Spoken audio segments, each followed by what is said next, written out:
დიდია საქართველოს ეკლესიის მწყემსთავრის როლი ერისა და ეკლესიის წინაშე.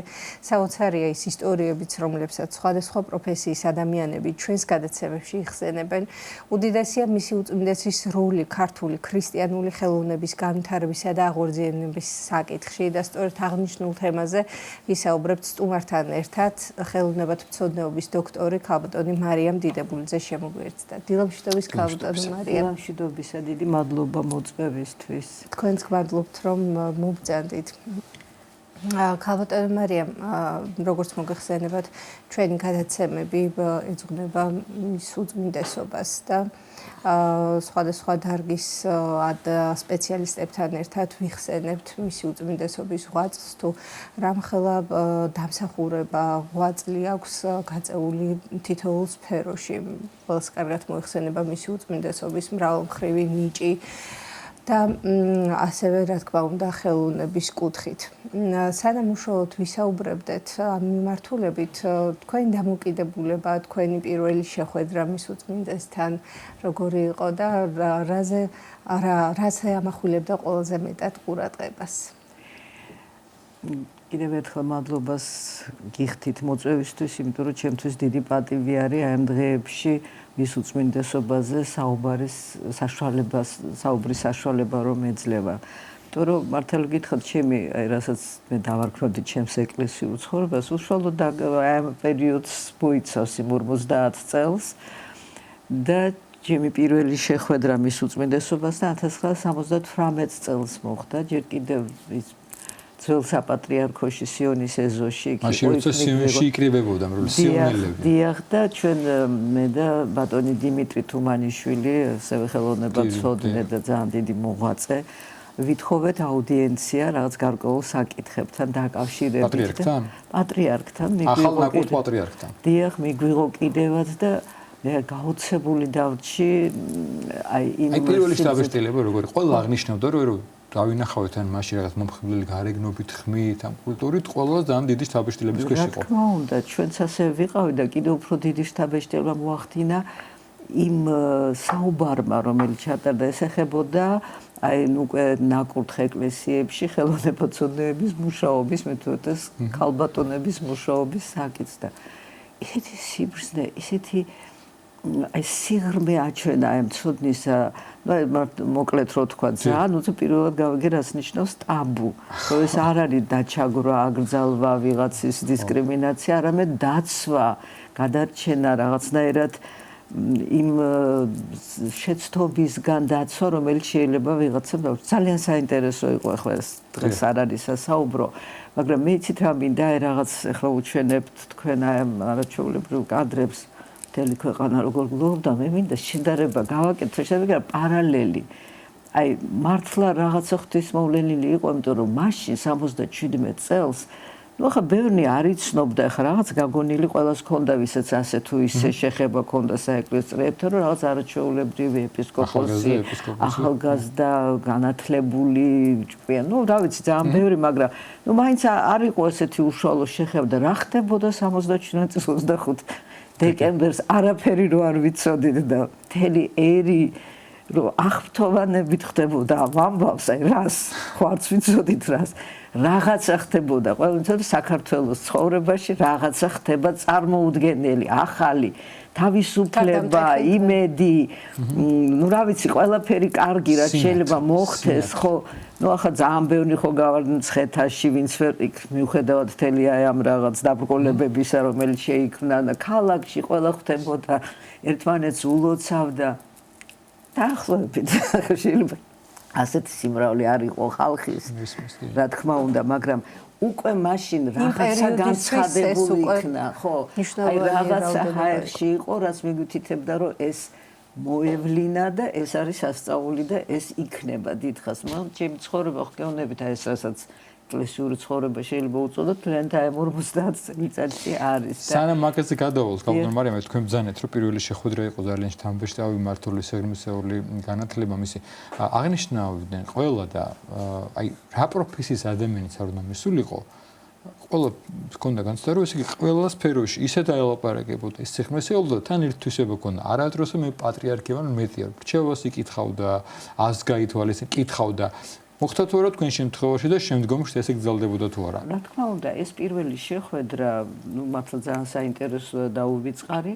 არ აღმოჩნდა პირველი და ბოლო, ასე ვთქვათ, იმიტომ რომ მისი უწმინდესობა მართლა ძალიან დიდი ინტერესი კი არა, თავის მოღვაწეობის სფეროდ და ვალდებულებად თვლიდა, აი ქრისტიანული ხელოვნება, განსაკუთრებით საეკლესიო ხელოვნება, რომ განევითარებინა ამ დიდი უზარმაზარი წყვეტილის მერე თითქმის 2 საუკუნე, ხო, ნუ რა ქონდა რუსეთიდან გამოგზავნილი აი სინოდალური ეკლესიის ნაწარმოებები, ისინი იკონოსტასები და ხახვის ფორმის გუმბათები და ასე შემდეგ, ხო?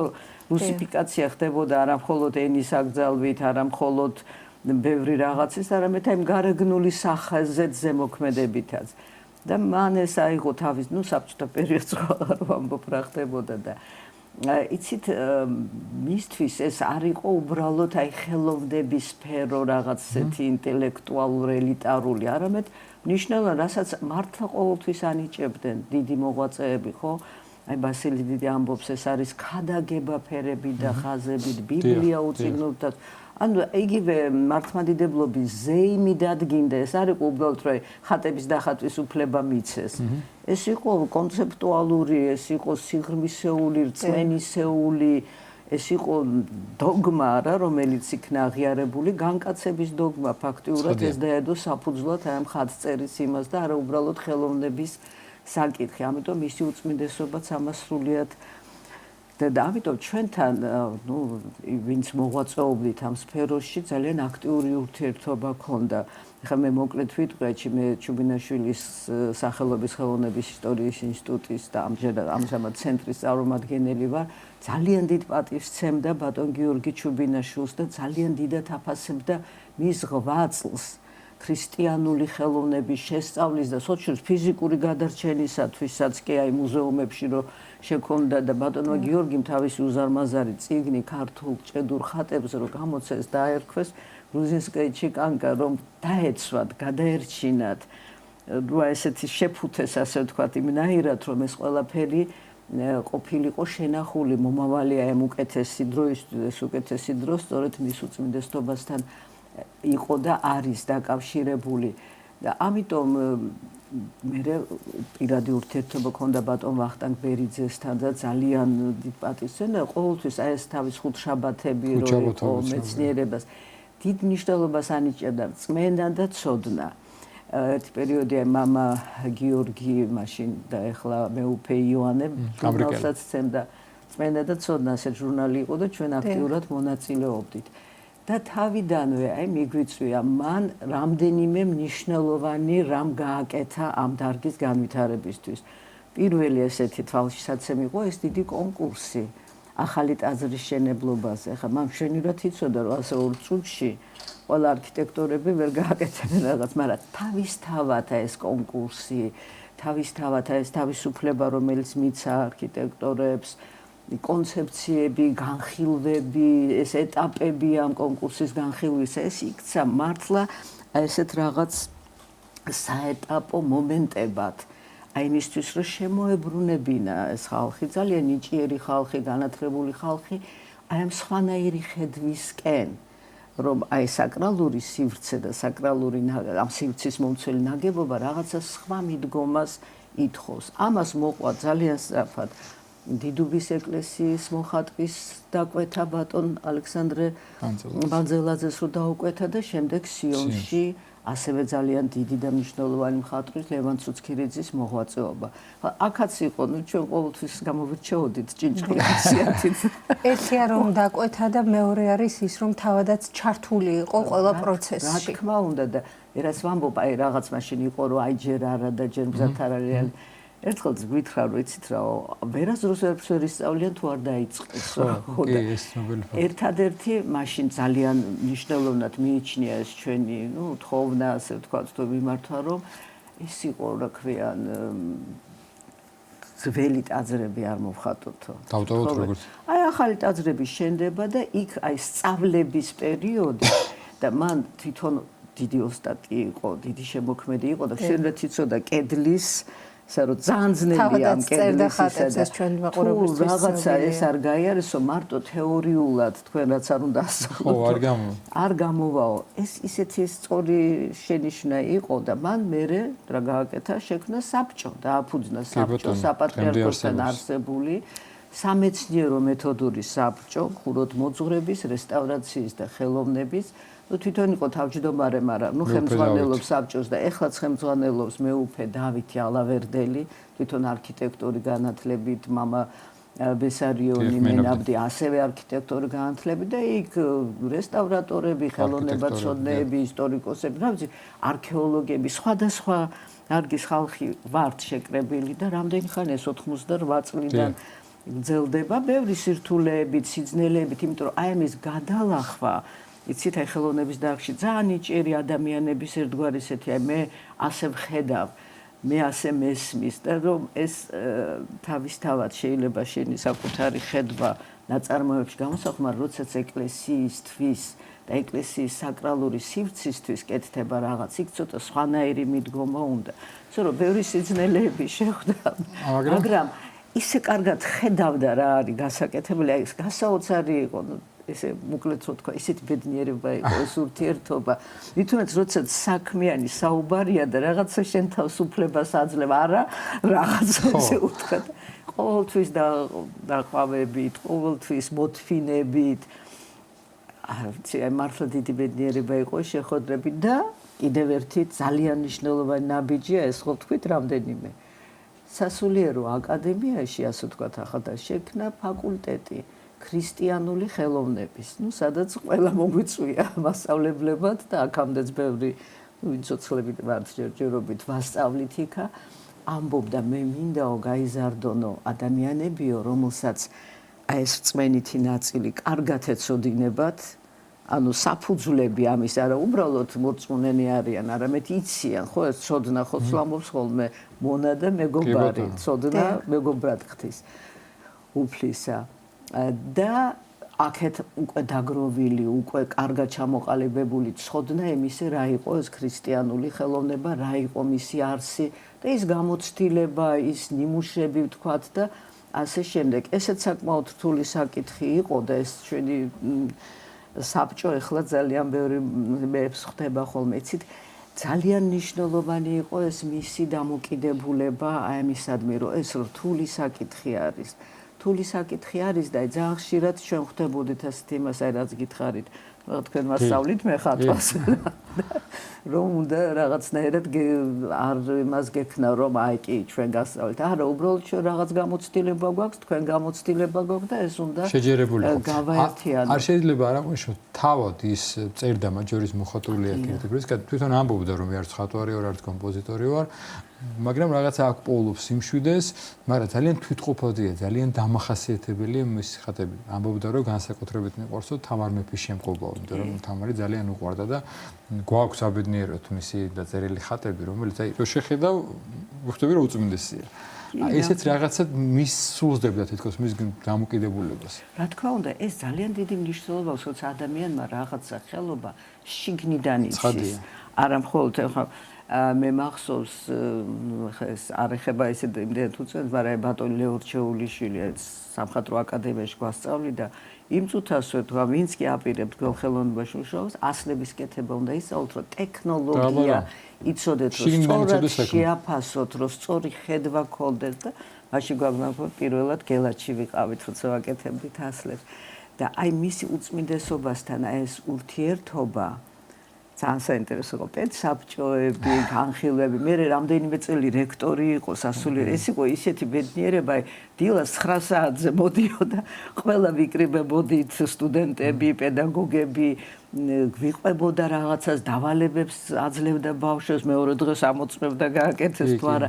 რაღაცას წაკითხვათ, სულ ძალიან ზრუნავდა ახალგაზრდობის განვითარებაზე. აი მახსოვს ეს კრიტიკულ აზროვნებას უნდა მიაჩვიოთ. ბევრი უნდა იკითხონ, განათლებულები უნდა იყო, ხა თვითონ ხო რაღაც უკიდეგანოდ განათლებული ადამიანი იყო და არა მარტო აი ამ სფეროში, ხა ქრისტიანული თეოლოგია არ არის ვიწრო სფერო, მაგრამ ეს ხო არის ერთი და როდესაც ეს ადამიანი თით მათ ჩანდა როგორი თავისუფალი ადამიანი იყო. აი რაც უფრო მტკიცი არ წმენა, მით უფრო არეშინია იმის წაკითხვის ამის, რომ აი ეს არ გადამედოს და ხო არიან ხალხი, რომელიც იმას როგორ შეიძლება წაიკითხოს, როგორ სრულიად გახსნილი იყო და ჩვენც თორდარეს ბავშვებს აი ფართო აზროვნების უნარი რო განოვითარდეს, რომ რამდენ მოხდა ადრე რაღაცა და ხანდახან ეხაც ხდება ხოლმე რომ საეკლესიო პირების ხრიდან რაღაც არასათანადოდ მოპყრობამ კულტურ მემკვიდრეობას ძალიან აფასებდა, იცით, აი ისიც კი რომ აი დაზიანებულია, ვთქვათ, მიტვეც ფრესკები, ჩამონგრეული რაღაცა, მაგრამ იქ ხედავდა რამხელა სულიერი მუხტი მოდის იქიდან. ძალიან დიდი მადლი მოდის და ამიტომ აი მისი შენახვა, აი იმ სახით, რომლითაც იყო და არანუ ხა კი შეიძლება მიუშვა, იმიტომაც გამოცა ეს ედიქტი თუ არ ვიცი ხა განკარგულება, რომ ძველი ეს ეკლესიები მით უმეტეს მოხატულები არ მოიხატოს. დრო გავიდე ხა ძალიან დაუსტატდა ჩვენი მხატვრები, ძალიანაც საინტერესო და ძალიან თავისებური, აი გადავიარეთ ის პერიოდი, აი მართლა საჭირო რო იყო ასლების კეთება, რომ აი თვითონ ამ ენას მიჩვეოდნენ, ის ხო მართლა სხვა ენა არის, არა?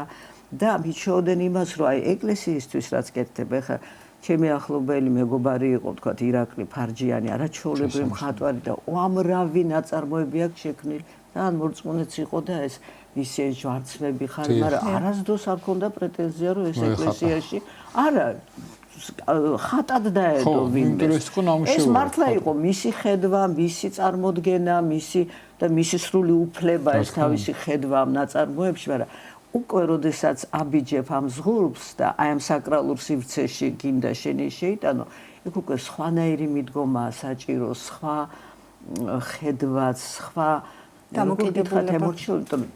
ჯერთი ძალიან ისეთი საბჭოთა პერიოდის შექმნილისა და ნაწილობრივ ევროპულისაც, რომ აი შეზღუდულები იყვნენ ქრისტიანი მხატვრები, არ იყვნენ შეზღუდულები. უბრალოდ ეს იმდენად მათ მიერ გათავისებული იყო, აი რაც უნდა ეკეთებინათ, რომ არ ქონდათ ეს პრობლემა იმისი, რომ ეს რას ქვია მე ხა ვინმე ხარება როგორ დავხატო. და ერთი ზუსტად ორი სიტყვა მინდა გითხრათ კიდე ჩვენი დარგისთვის მის უწმინდესობას.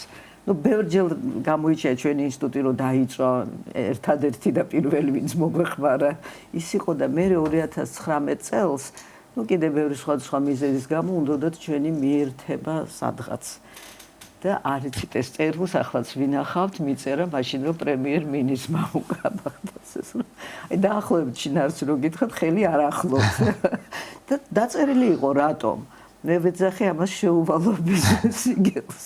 შეუვალობის სიგელი იყო და მართლა გადავჭით მაშინ, მართლა გადაგვარჩინა მისმა უწმინდესმა, რომ რაღაცა განყოფილებად უნდა სადოს და აფასებდა ამ ინსტიტუტს, ძალიან აფასებდა. ნუ სულ იქიდან ყავდა მოუწვეული სულ ყველა და ნუ მე აღარ ბატონ გიორგის, ბატონ ვახტანგს, ქალბატონ რენეშტო, ყველას ქალბატონი თინა ვირსელაძე იყო ყველა ამ განხილვების მონაწილე მასთან ერთად და როგორი მოთფინებაც ქონდა იცი და როგორ თავისუფლებას აძლევდა ამ ადამიანებს რომ ესაუბრა თავის აზრზე გამოეთქვათ ავეთ შეიძლება უსასრულოდ ისაუბრა და დიდი ბედნიერება იყო მე ასე ძალიან დიდი ბედნიერება იყო რომ არსებობდა ეს ადამიანი ამდენი წელი არსებობდა ეს ყველაფერი ამას გვიდასტურებს ხო გეუბნებით მაშინ და ეხლა თითქმის ერთნაირი იყო კარგი პარალელი აქვს კი იმიტომ რომ მაშინ აი რაღაც სხვა ძალამ გვითხრა რომ ეხლა რაღაც წარმოუდგენელი ხდება და ნუ ეხლა უკვე ვიცოდით რაც მოხდა და ვიცოდით მადლობთ ქალბატონო მარიამ თქვენ ძალიან დიდ მადლობას გიხდით რომ მომიწვიეთ